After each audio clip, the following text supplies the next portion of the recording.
নবীজি বলেন, কারো অন্তরের মধ্যে যদি গম পরিমাণ, জব পরিমাণ, সরিষার দানা পরিমাণ ইমান থাকে, গম পরিমাণ, জব পরিমাণ, সরিষার দানা পরিমাণ ইমান, এই মানুষটা যদি বিভিন্ন অপরাধের কারণে জাহান্নামের সাজা ভোগ করতেও হয়, জাহান্নামের সাজা ভোগ করার পর আমি নবী বলে দিলাম, একদিন জাহান্নাম থেকে বের হয়ে ওই সরিষা পরিমাণ ইমানের কারণে আল্লাহর জান্নাতে প্রবেশ করবে।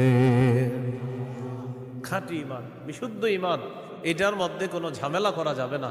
আল্লাহ কথাগুলা বুঝার তৌফিক দান করেন।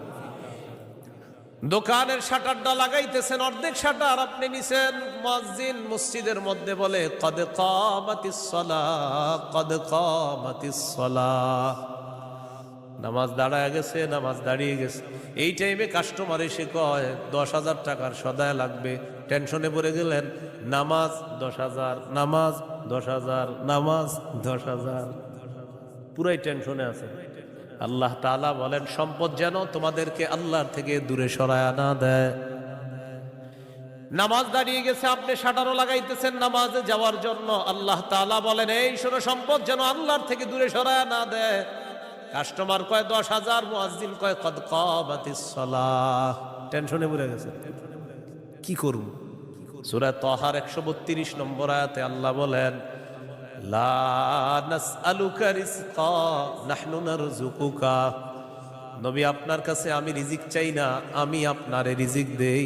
পরিবারকে নামাজের কথা বলেন, নিজে নামাজ পড়েন। নামাজের পর আল্লাহ তাআলা রিজিকের কথা কেন বললেন? কারণ রিজিকের টেনশনে মানুষ নামাজ থেকে দূরে থাকে। আল্লাহ বলেন, বান্দা তুমি নামাজে যাও, আমি তোমার থেকে রিজিক চাই না, আমি আল্লাহ তোমাকে রিজিক দিয়ে দেই।